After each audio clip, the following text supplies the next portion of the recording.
this is it. Something happened along the way. It's kind of eerie whenever we retrace the path of the person who went missing, because you almost put yourself back in 1991. So this could have been Jennifer's last ride.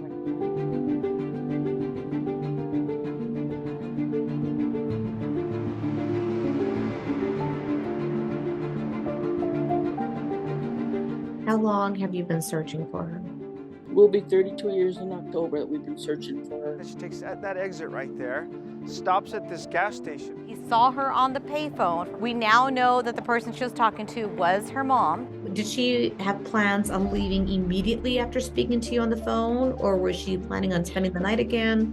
No, she was from there. She was going to head up to Las Cruces, and she didn't get to Las Cruces. This is from Jennifer's mom. There's a lot of information in here about the case and what the private investigators were looking into. So let's open it. How many times did you travel down to Deming? I think Jim and I were there 1, 2, 3 times.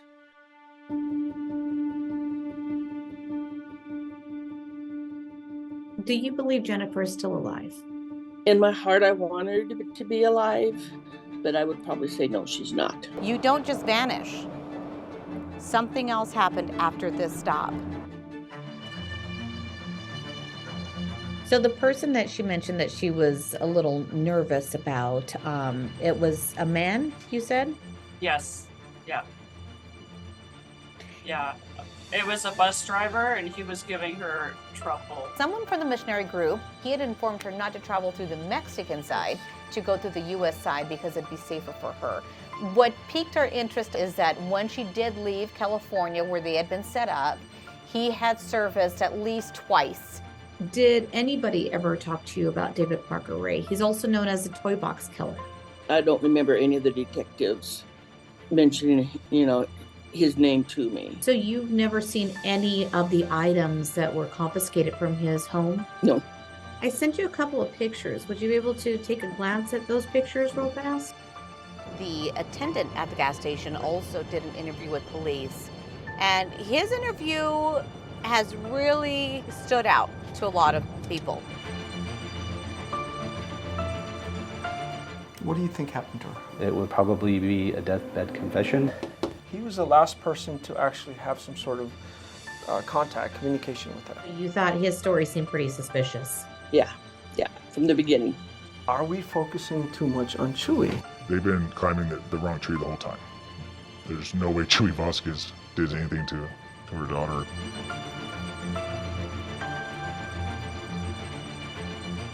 Here's another great piece of information that we uncovered, actually several. We received new information from the lead detective at the time that there is a second bike that was planted at the scene.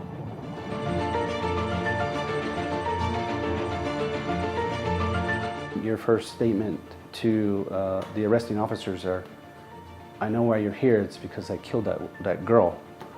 That kind of sticks with you for a while. And if you do know, please come forward. Feel it in your heart that you can let go.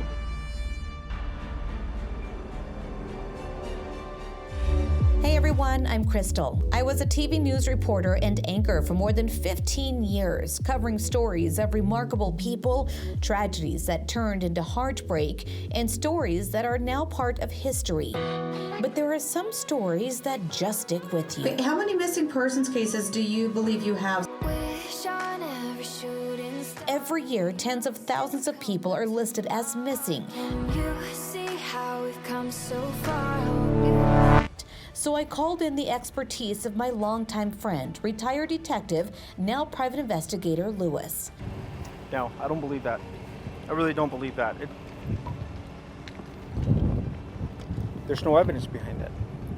Together, we're diving into cases that sit untouched for years. Like maybe they missed something. I feel they focused too much on him. I think so. And it may not have been him the whole time. And hitting the road. All right, you ready? Farmington, here we come. Along the way, we'll talk to those left behind. She was wonderful. She was my older sister. Something feels missing. Just wondering home. Something's not right. And to those who were part of the investigation, I mean, the same dog found burnt remains. all in hopes of uncovering new details. He has never been interviewed by police. That's the person that I think did it. To give families some closure as we go beyond the case. Deep breath in again.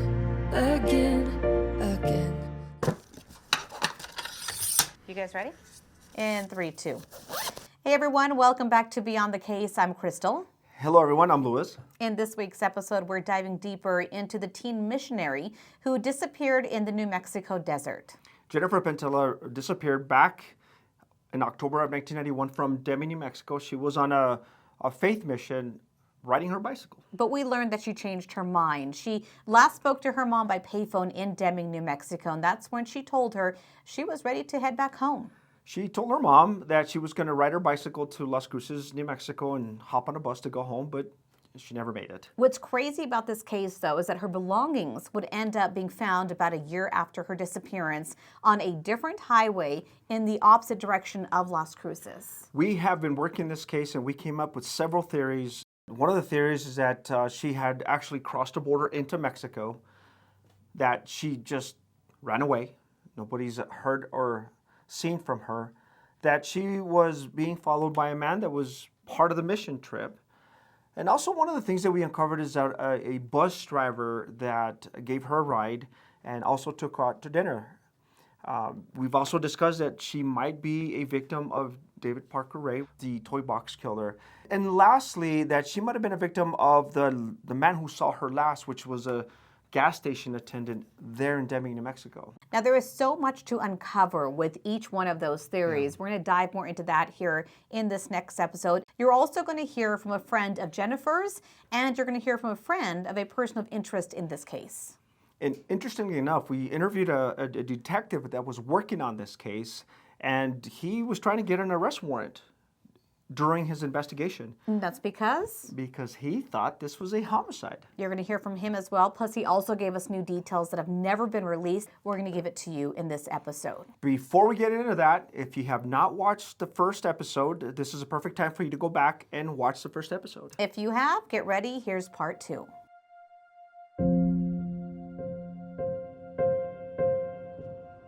Something feels missing. Something's not right.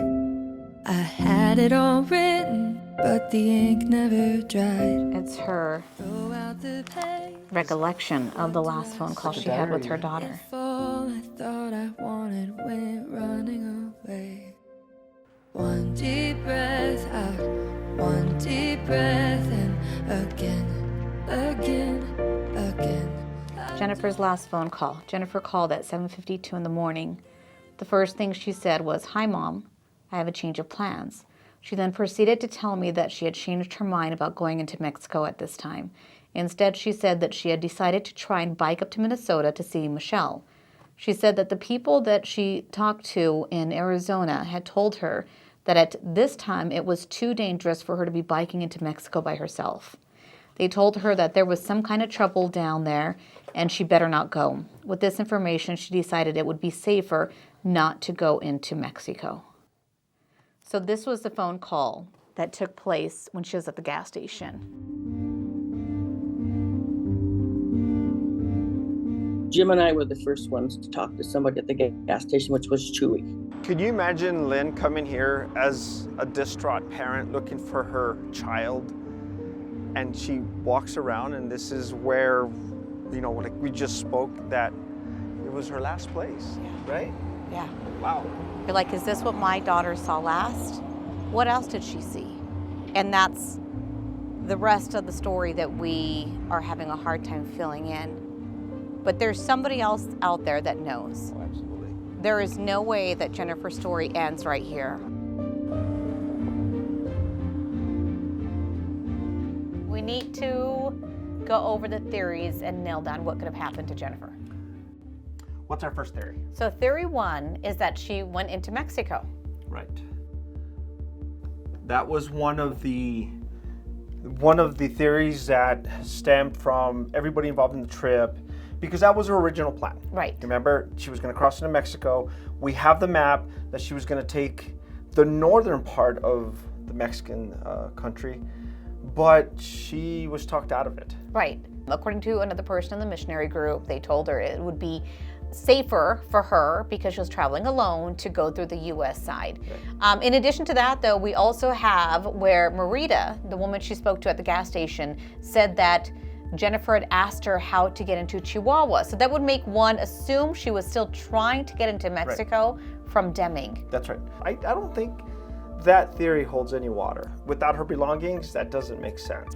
She didn't go to Mexico. No, remember that law enforcement checked the borders to see if, she had crossed over.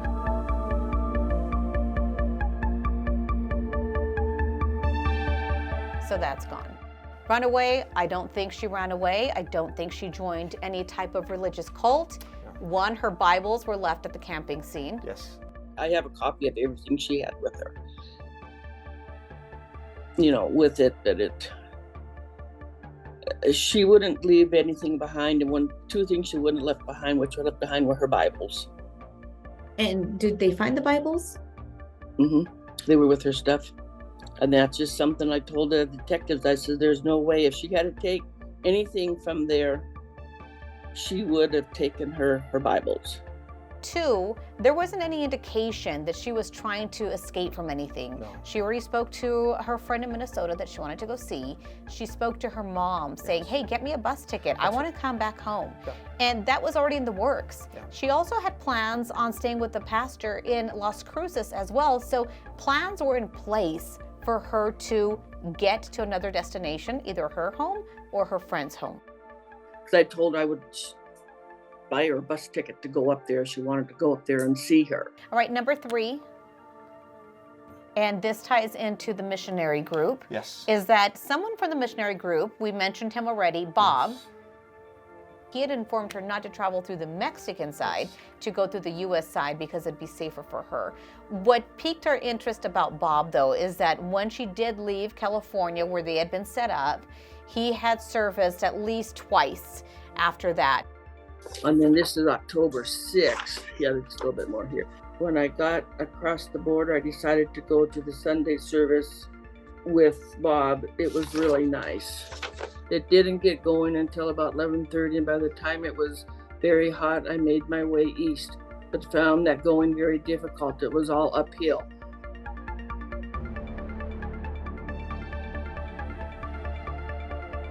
I was cooking my dinner of noodle soup in banana wrapped in tortilla. Then Bob made up on his motorbike. What a surprise. Who's Bob again? Bob is the one that, when you went to Mexico first, on that first trip, with because it was a trip with the church up there that you went to, he was down there with the group of people, of kids down there. Is it alarming at all to you that he kept popping up in her journal after she had left? I thought about that. I thought, it's kind of strange that, all of a sudden he knows, down the road, where he was at. But he was one, I think he would travel around to different churches and stuff. But, yeah, I did.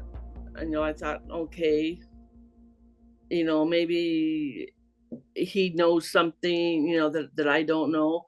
But that was the last time that she ever did mention him. It could have been just, coincidental that that from California, where they had originally met, and she's riding her bike, she's traveling, and she stops and camps, and Bob just surfaces. Now, yes, it's a big coincidence, but the fact that his mom lived in southern New Mexico, near where she was last seen. He could have been heading to go see his mom. Right.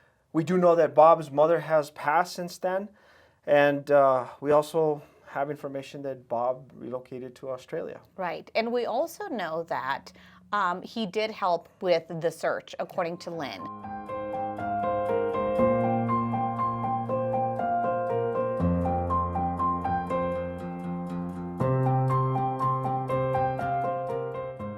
So here is the entry from Jennifer's mom about Bob.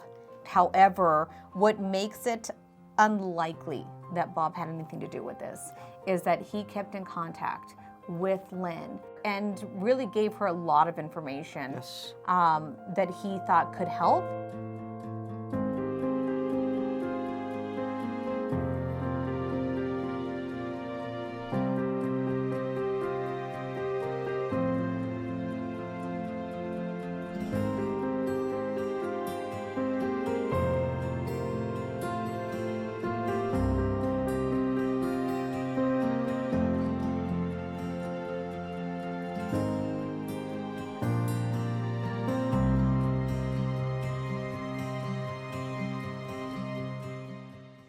So in addition to Bob with the abduction theory, we also have that there was potentially a bus driver that was a little too friendly and was kind of lingering around Jennifer after he had dropped her off. That's correct. This information was given to us by Jennifer's friend, and Jennifer had complained to her friend about the bus driver that gave her a ride. And at some point, Jennifer didn't want to be on the bus anymore, and there was this conversation to where I believe that the bus driver was accosting Jennifer about retrieving her bike. What makes this theory a little bit more difficult to chase is that who was the bus driver? That's right. We don't know. No. She never entered his name or his description in her journal. And back in 1991, detectives didn't look into this theory because Jennifer's friend was never interviewed by detectives. My name is Rowan Brandt. I knew Jennifer in high school. We were best friends.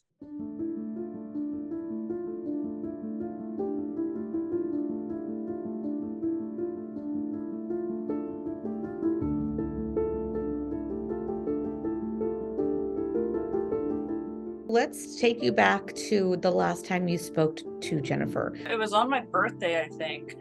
What did you guys talk about? What did she tell you? And was she concerned at all? She was concerned. She was telling me things weren't working out as she had thought. Her bicycling trip was just really hard and lonely. And she was going to get on a bus and come to see me in St. Paul, Minneapolis to check out the college I was at. She mentioned anything that was odd for her? Maybe she met somebody that was just kind of odd? She said there was, I can't remember if it was like a bus driver or somebody that was really odd and kept pestering her about stuff. But she didn't say a name. Don't remember a name. But yeah, she was concerned.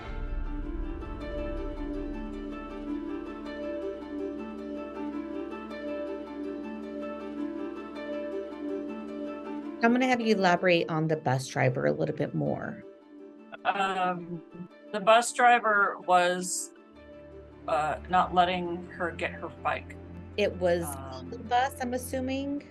Yeah, it was on the bus. He just didn't want to give her the bike and was making it difficult for her. Like, he wanted her to go with him.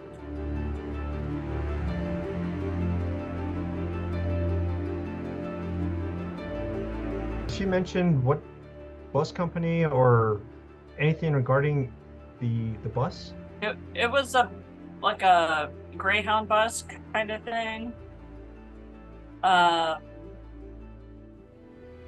She said that the bus driver was giving her problems, but she was also talking to me from a public space in a laundromat on a payphone, so she didn't go into details. It seemed as if she was concerned for her safety with that bus driver. Yeah. Like something was off.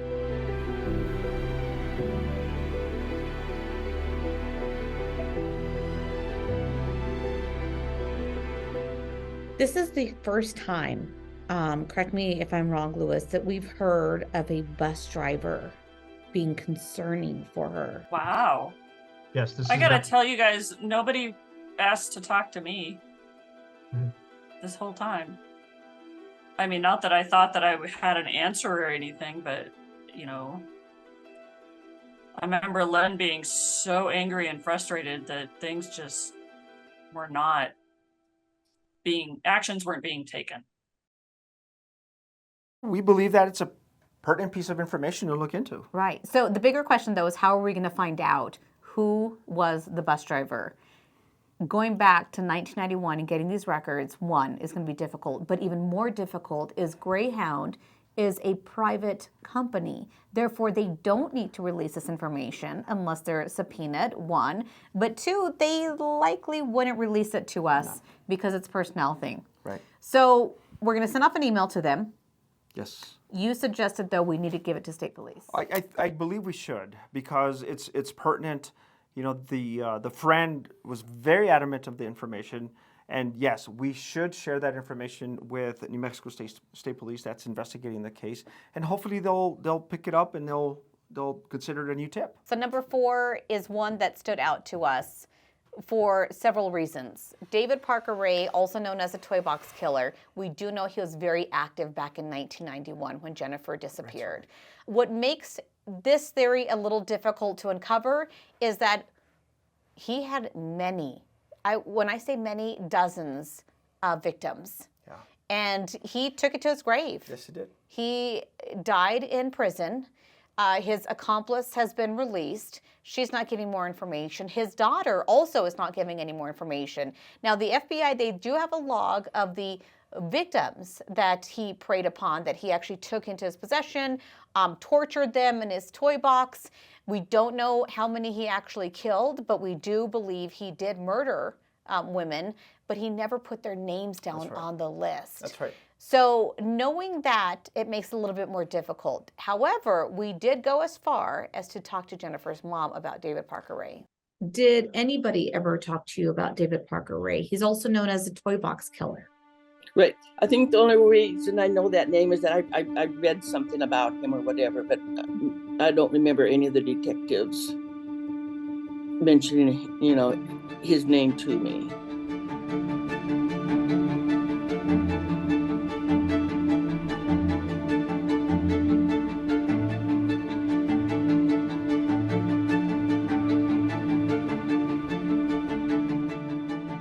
So you've never seen any of the items that were confiscated from his home? No. I sent you a couple of pictures. Would you be able to take a glance at those pictures real fast? The first one would be similar to, I think, what she would wear.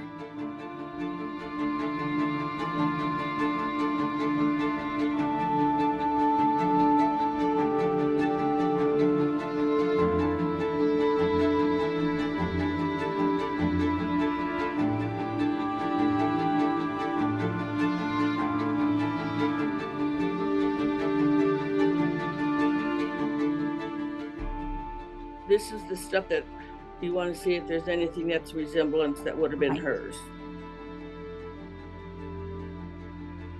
Well, there's a lot of stuff, huh? So over 400 pieces. Wow. I so far don't see anything.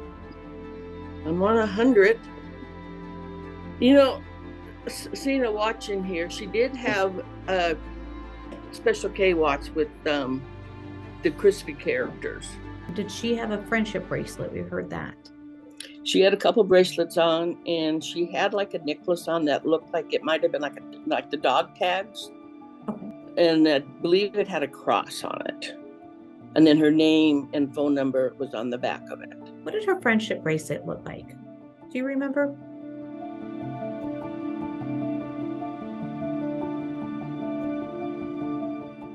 Now, looking at those two pictures, what do you think when you see those pictures?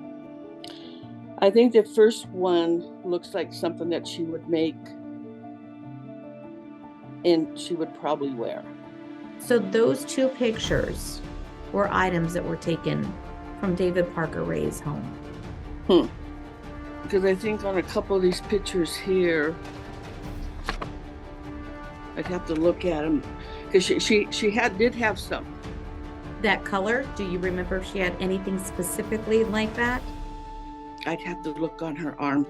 It does kind of resemble it, doesn't it? It does. I'm looking at it, especially the color scheme. To you, does it kind of resemble that bracelet, or the colors are off? Reference, we're talking about photo number 320. Photo 320.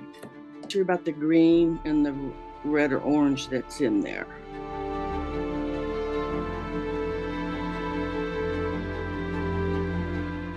Here's a different picture of that. Oh, the one of her that she had on the wall there? Yeah. I'm gonna send you another picture of that bracelet one. Yeah, I think that bracelet's different. I think hers is different than this one. With looking at the way that it's tied, because it looks like there's like yellow threads coming out. This one doesn't have that. It looks like there's some, is it pink? Yeah, that one's got like pink in it. So that's not, Yeah. that's not that. So I think it might be a different bracelet. Pretty close though.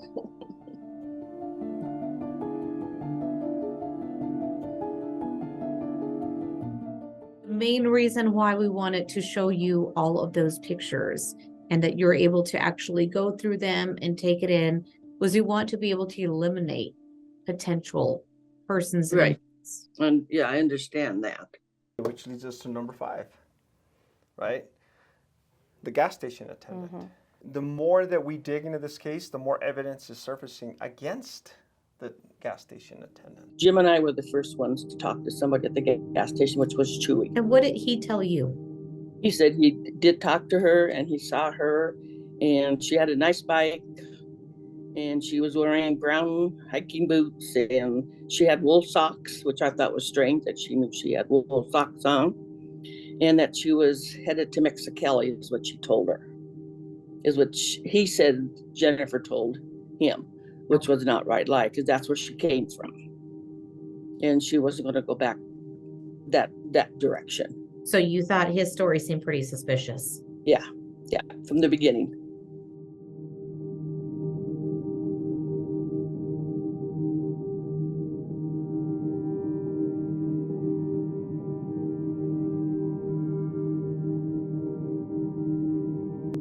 My name is Charles Boylston. I initially received this case as a rookie detective. Given the training and everything I had, I wish I could have done more and brought Jennifer home.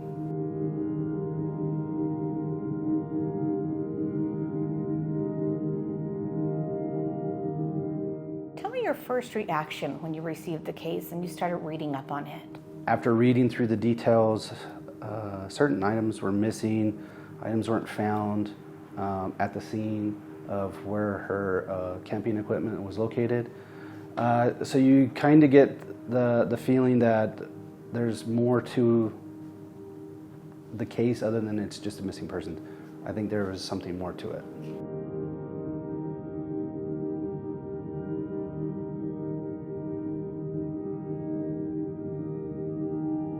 I know there was an investigator prior to me. He felt as passionate as I was that we were on the right track with Mr. Vasquez. The reason why the gas station attendant has stood out for detectives for so long is because of his interview. That's right. He wasn't interviewed until a year after Yes. by detectives. This was a year after Jennifer disappeared, yet he remembered what type of shoes she was wearing, Yes. the socks that she was wearing, what direction her bicycle was pointed at, Right. what color her bicycle was, That's what type of bicycle she was riding, how long she was standing outside on the payphone. He remembered a lot of details. A year after. A year later. The way he described her leads more to believe than he just briefly talked to her. We have information from the detective that he was selling drugs. Mm-hmm. But when the detectives went in, served the search warrant, the gas station attendant said something to the effect of,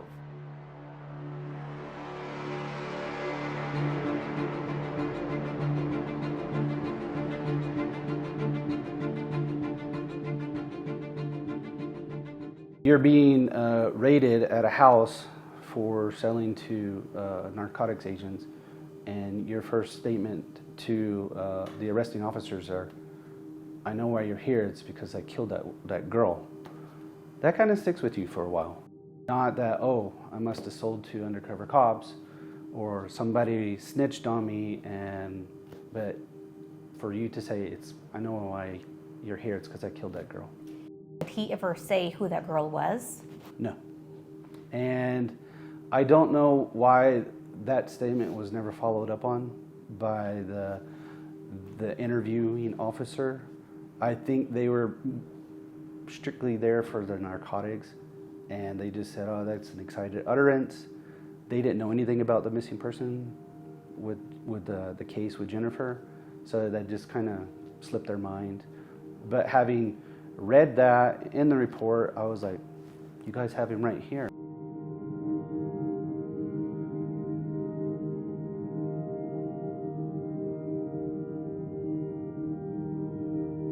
So we spoke with a friend of Chewy's, and he said that he was just too nice of a guy, and there's no way he would have done this. I've known Chewy since, man, maybe 30-something years.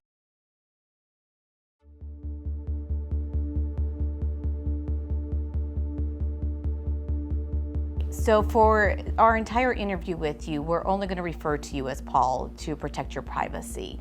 We're investigating the Jennifer Pentilla case. What's interesting about this case that we keep seeing is that the only person they really spoke to was Jesus Chuy Vasquez. We haven't heard from him, nor have we heard from anybody that is speaking on his behalf. You know Chuy personally, right? Yes, yeah, I sure do. Yeah. Are you familiar with the case? Oh, 100%. He would give me the transcripts when I was in college. Every now and then he'd get a letter and he'd freak out, give it to me, like, what do I do? How come this won't go away? Just totally just obsessed with it. Because this case keeps popping up. Yep, out of the blue, just keeps popping up. So tell me about Chuy. Chewy, very, very, very kind. He really is. He'll give you a shirt. If he only has two, he'll give you a shirt. And he loved women. He just loves animals. There's no way he did such a thing. He was one of the last who reportedly saw Jennifer at the gas station that his family owned. Did he ever tell you about that day? Oh yeah, that she came in and said she was traveling on bike, and he went and looked out, and it's kind of vague conversation, but she was talking about a payphone, that he was mentioning about a payphone, that the state troopers were asking about a payphone, and he gave her directions and basically pointed her the way. That's all. That's the last time we ever saw her. Tell me about this, because I always think this is interesting, and a lot of people pointed out that he was very precise on what clothing she was wearing and where her bike was parked. Is that just the kind of person he is, where he's very observant? Yeah, and he gives out compliments.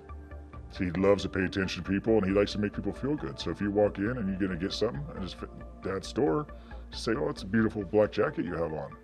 He's just a real kind person. He really is, even though he's got a real bad record now, you know.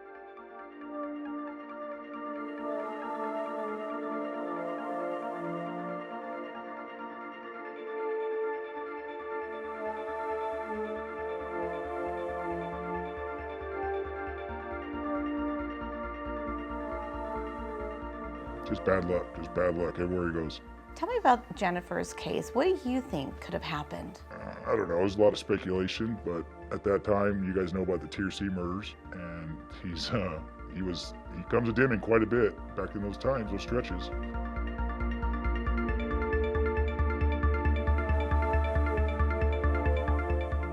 You mentioned a letter that he received.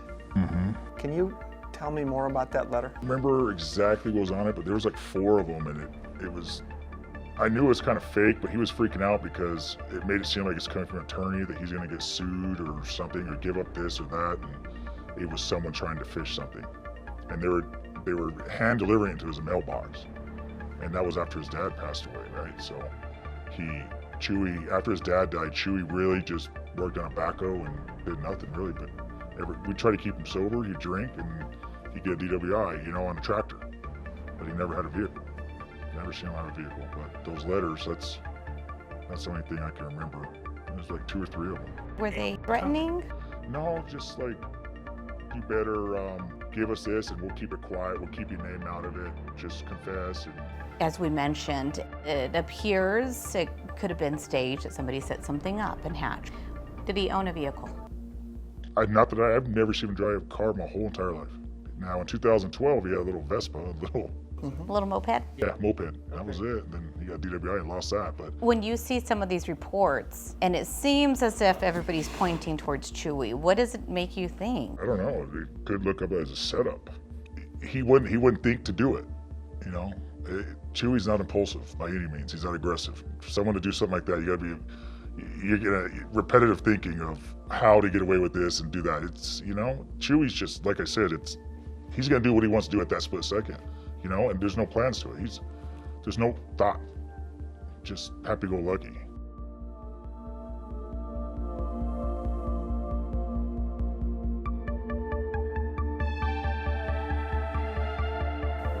From what I do recall in speaking with her, Mr. Vasquez liked very young high school type girls, even though he was in his 20s. After Jennifer went missing, his whole demeanor changed. He was very violent, outburst about it, and maybe it was guilt, or maybe it was to the point that he was the last one to see her alive, that maybe he thought that there was going to be a lot of pressure put onto him. I don't know. But his demeanor changed. He was aggressive toward to the point where during sexual intercourse he was, I guess, choking now, things to where she was like, where's this coming from? To a point where he had locked her into a shed out in the backyard one time in the summer, nude. And then when he did let her out, he urinated on her. So this demeanor was never observed by her when they first started dating. All of this changed all of a sudden.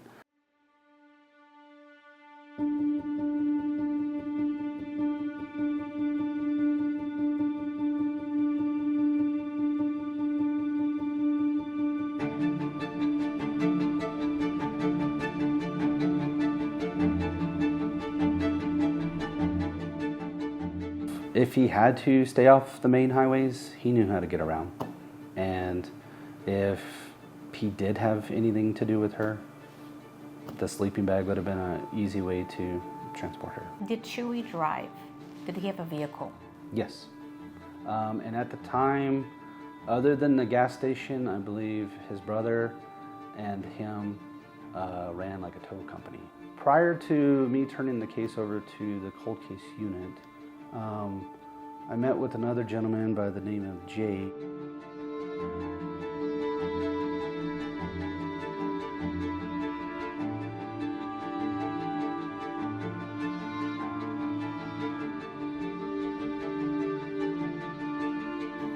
And the apartment was dark.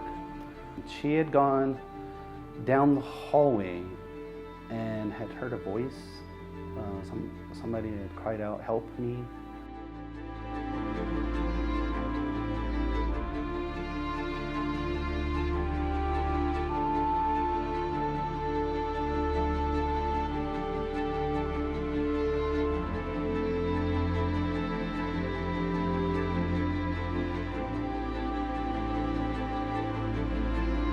Show you these two emails that you sent to Miss Harris. Okay. And you tell me what happened after those two emails.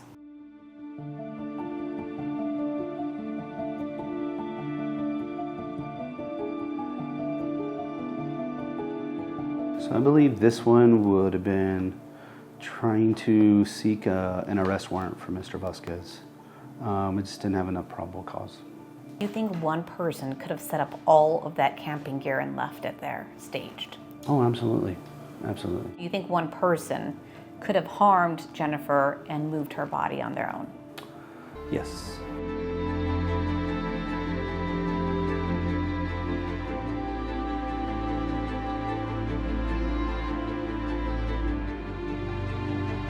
Do you think there's somebody out there that knows what happened to Jennifer? Absolutely.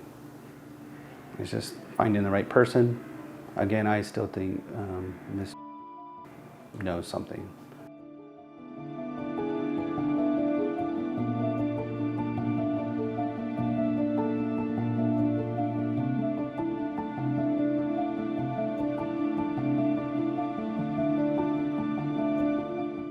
what this all may come down to is there is one person he mentioned over and over again that may know what happened to Jennifer. Right. So, who's going to come forward and give more details about this case?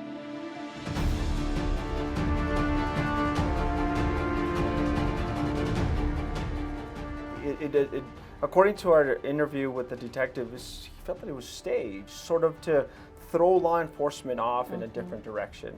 I felt that was more of like smoke and mirrors because her bike was not found at the scene. Her sleeping bag was missing. There was a bike at the camping site, but it was not hers. I think our main theories come down to number 4 and number 5. Hey, you're innocent, man. Help out this family. Help get Jennifer home. You mentioned earlier before we started the interview that your biggest concern was Jennifer's mom. Yeah. I didn't want to do this because I don't know her mindset. I don't know if this is what keeps her going, you know? There's no closure, so maybe people are different, you know? I have a daughter, and I'm so sorry for your loss. It's just heartbreaking, it's wrenching, and I just don't want you to be led in the wrong direction. And if I were to hear him say such a thing, I'd be the first one to put him down on it, you know? And that's honest, 100%. It may come down to that one brave person to come forward and say, I know what happened to Jennifer. Jennifer's just a shining light of humor and intellect and love. And she deserves to have her story told from her perspective. So please speak up. And if you do know, please come forward. Feel it in your heart that you can let go. And don't let the person who took her away get away with something like that.